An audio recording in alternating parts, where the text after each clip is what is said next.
উনি মানুষ এতিম মুহাম্মদকে কেন বিবাহ করলেন? মক্কার জমিনে বদনাম, কারণ খাদিজা রাদিয়াল্লাহু তাআলা আনহাকে বিয়ে করার জন্য অসংখ্য যুবক পাগল ছিল, কিন্তু খাদিজা রাদিয়াল্লাহু তাআলা আনহা রাজি হন নাই। ও দুনিয়ার মুসলমান, যেদিন বিয়ে করলেন মক্কার জমিনে বদনাম খাদিজার ব্যাপারে। ও দুনিয়ার মুসলমান, যারা খাদিজা রাদিয়াল্লাহু তাআলা আনহার বদনাম করেছেন, তখন খাদিজা রাদিয়াল্লাহু তাআলা আনহা তাদেরকে দাওয়াত দিয়েছেন, দাওয়াত দিয়ে খানা সামনে দিলেন। খানা সামনে দেওয়ার পরে খাদিজা রাদিয়াল্লাহু তাআলা আনহা সকলকে বললেন, ও মক্কার লোকেরা, ও আমার পাড়া প্রতিবেশীরা, আপনারা নাকি আমার নামে বদনাম করেছেন। আমি এতিম মুহাম্মদকে কেন বিয়ে করলাম? আমি কেন গরিব মুহাম্মদকে কেন বিয়ে করলাম? আপনারা নাকি আমার ব্যাপারে বদনাম করেছেন। সবাই এক সুরে বলল, অবশ্যই আমরা বদনাম করেছি। কত বড় বড় ধনীরা আপনাকে বিয়ে করার জন্য পাগল ছিল, আপনি রাজি হন নাই। কেন আপনি এতিম মুহাম্মদকে আপনি বিয়ে করলেন? কেন আপনি গরিব মুহাম্মদকে বিয়ে করলেন? আপনি তালাকের ব্যবস্থা করেন। নাউজুবিল্লাহ পড়ান। খাদিজা রাদিয়াল্লাহু তাআলা আনহা বলেন, আপনাদেরকে আমি ফতোয়া দিতে বলি নাই, ফতোয়া আমি নিজেই দেব, আপনারা শুনেন। আল্লাহু আকবার।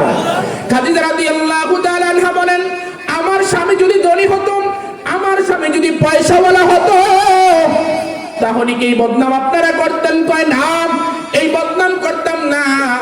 তখন খাদিজা রাদিয়াল্লাহু তাআলা আনহা বললেন, আপনারা সবাই সাক্ষী থাকেন, আপনাদের সবাইকে সাক্ষী রেখে আমি আমার আল্লাহকে সাক্ষী রেখে আমার খাদিজার সব সম্পদগুলো আমার নবীকে দান করে দিলাম।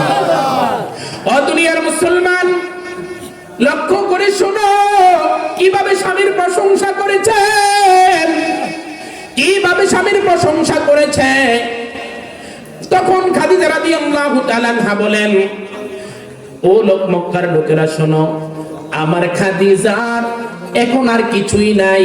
আমি খাদিজা হয়ে গেলাম একবারে গরিব, আমার নবী হয়ে গেলেন মক্কার জমিনে একবারে ধনী। এমন ধনী লোকটা আমার মতো গরিব খাদিজাকে বিয়ে করেছে, এটাই তো ভাগ্যের ব্যাপার। আল্লাহু আকবার। সংক্ষিপ্ত করে বলছি, 1 মিনিটে মুসলমান, এজন্য আমার নবী খাদিজা রাদিয়াল্লাহু তাআলা আনহাকে বলতে পারেন নাই, মদিনার জমিনে আয়েশা রাদিয়াল্লাহু তাআলা আনহার বিছানার মধ্যে ঘুমানো। রাত্র যখন গভীর হয়ে গেল, আমার নবীর বিছানার মধ্যে নাই। আয়েশা রাদিয়াল্লাহু তাআলা আনহা ঘুম থেকে জেগে দেখে আমার নবী বিছানার মধ্যে নাই।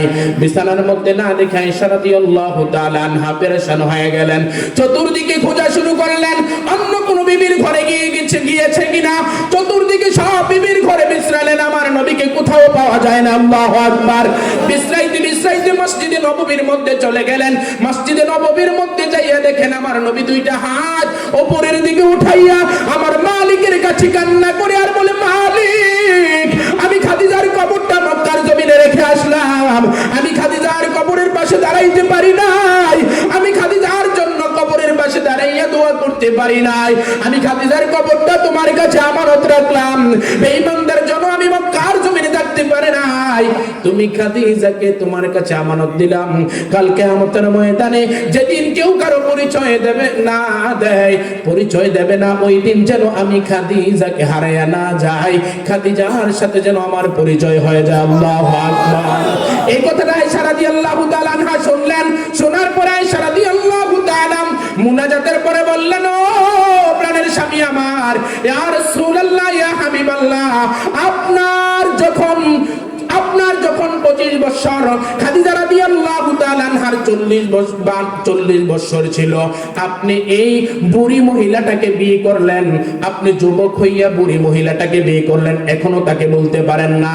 খাদিজা রাদিয়াল্লাহু তাআলা আনহাকে যখন আয়েশা রাদিয়াল্লাহু তাআলা আনহা বুড়ি বলেছেন, আমার নবীর চেহারাটা মলিন হয়ে গেল, আমার নবীর চেহারাটা লাল হয়ে গেল। আয়েশা রাদিয়াল্লাহু তাআলা আনহা বুঝতে পারলেন।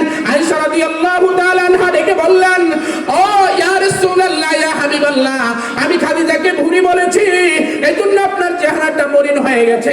আমি আর দুনিয়ার জমিনে যতদিন বাঁচবো ততদিন পর্যন্ত খাদিজার ব্যাপারে আর কোনো মন্তব্য। আল্লাহু আকবার। ও দুনিয়ার মুসলমান, শেষ করে দিচ্ছি। আমার নবী সাল্লাল্লাহু আলাইহি সাল্লাম বলেন, আয়েশা আমি খাদিজার ব্যাপারে আমি তোমাকে কি শোনাবো? তোমরা দুঃখের তোমরা হলে সুখের দিনের স্ত্রী, খাদিজা হলেন আমার দুঃখের দিনের স্ত্রী।